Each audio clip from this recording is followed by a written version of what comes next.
सहअभाज्य संख्याएं। यदि ए तथा बी दो ऐसी संख्याएं हैं जिनका महत्तम समापवर्तक HCF 1 हो तो ऐसी संख्याएं सहअभाज्य संख्याएं कहलाती है। अर्थात वे संख्याएं जिनका HCF 1 हो सहअभाज्य संख्याएं कहलाती है। जैसे 2, 3, 2 का और 3 का HCF 1 है। 3 और 5 का HCF 1 है। सम संख्याएं। Even numbers. जो प्राकृत संख्याएं 2 से पूर्णतया विभक्त हो जाए उन्हें सम संख्याएं कहते हैं। ऐसी संख्याएं जिसमें 2 का पूरा भाग जाता है उन्हें सम संख्याएं कहते हैं। जैसे 32, 46। विषम संख्याएं।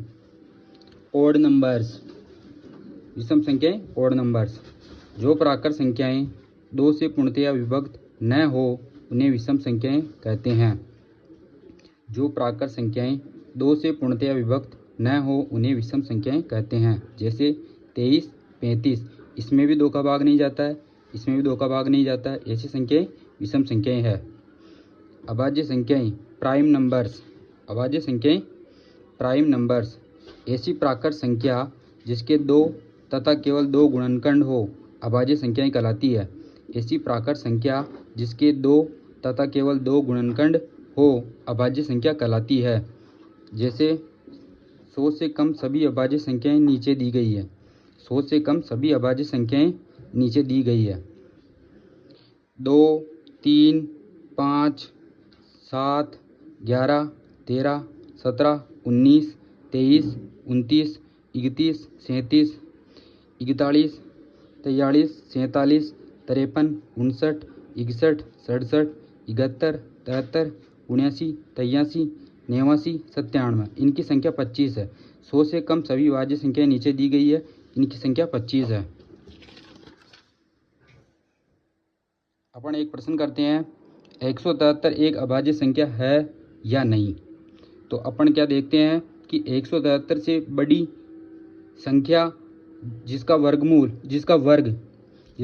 173, जैसे 14 है, 14 का वर्ग 196, 14 का वर्ग 196 है। तो 196 से छोटी संख्या है 173। तो अपने को क्या लेना है, 14।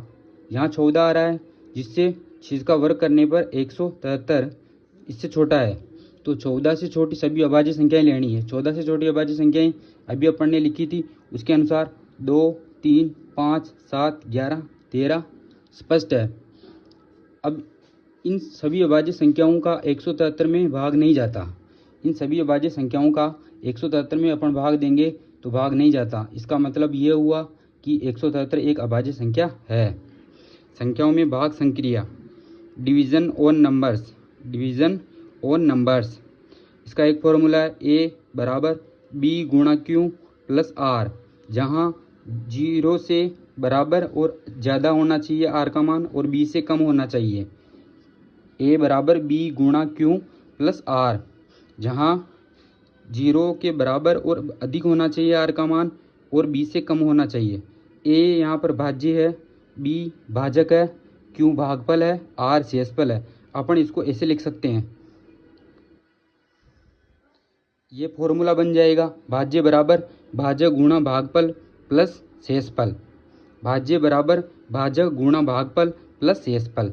एक प्रश्न करते हैं, 1043 को किसी संख्या से भाग देने पर भागफल 11 तथा शेषफल 20 प्राप्त होता है, भाजक ज्ञात कीजिए।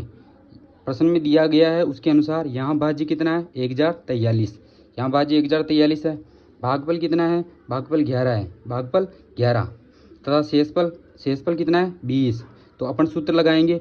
सूत्र के अनुसार भाजक बराबर भाज्य माइनस शेषफल, भाज्य माइनस शेषफल बटे हुए भागफल। भाजक का सूत्र क्या हो गया, भाजक बराबर भाज्य माइनस शेषफल बटे हुए भागफल। यहाँ से भी निकाल सकते हैं, इस शेषफल को उधर ले जाएंगे तो माइनस का हो जाएगा, भाज्य माइनस शेषफल। तो ये आ गया भाज्य माइनस शेषफल और यहाँ से भागफल का इसके अंदर भाग दे देंगे तो ये भाजक निकल कर आ जाएगा। अब अपन मान रख देंगे, भाज्य की जगह रखेंगे 1043 माइनस शेषफल की जगह रखेंगे 20 बटेवा भागफल कितना 11। 1043 में से 20 जाएगा तो 1023 बटेवा 11। 1023 में 11 का भाग देंगे तो आएगा 93 93। इस वाले को एक बार और देख लीजिए। 14 का वर्ग होता है 196।